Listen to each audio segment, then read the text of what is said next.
Just moving into the second question, and you've covered some of this, but what advice do you have for voters who want to vote by mail? Can you talk a little bit, at a high level on the process, and what tips do you have to ensure that your vote gets counted?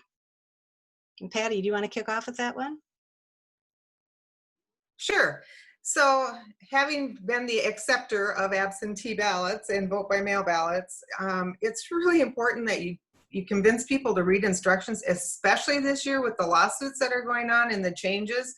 I mean, last minute, they had to stuff envelopes with instructions to say you aren't required to have a witness for the primary. So, that could really mess people up if by November you're going to have a witness. So make sure when you talk to people, you encourage them to make sure that they follow those instructions. It's so important so that you don't have to get a ballot late and get it back in on time, or have to run it in and vote, or it's so convenient to stay home and vote. I've been doing it since I retired. I love it. And get it in early. Always check if you're registered at the right address. I had a friend that thought she was, who worked in elections her whole career, and they had her address wrong in the county. They entered something wrong when they updated it from her driver's license. So, those things are really important. Check that you're registered and follow the instructions, and pay attention if you're going to go vote to where your polling place is. Great. Thanks, Patty. Jamie. Yeah, Patty would know a lot more than me about the technical side of absentee voting. Really, the only thing I have to double down on is do it early, do it early, do it early. The laws in Minnesota typically are that your ballot has to be received on election day in order to be counted. Because of lawsuits. In the primary, it's going to be that it has to be postmarked by Tuesday and received by Thursday.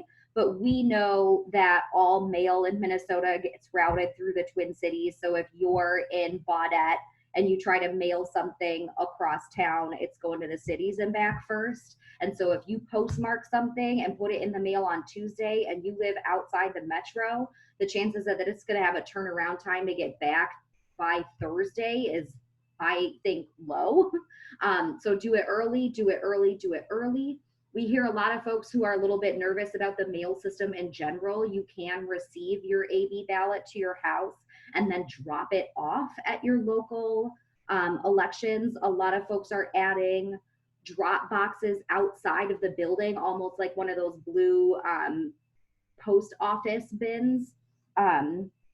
Which are at local county and city offices throughout the state where you can drop those ballots off. There's a spot on our website where you can find where to drop yours off.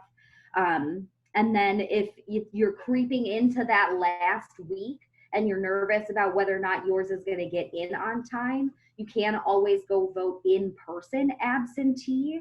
You could do that at any time in the 46-day balloting period, but in the last 7 days before the election, you can actually do what we call direct balloting, where you yourself take your ballot and stick it in the counting machine. You don't do like envelope, then an envelope, then an envelope, then mail it.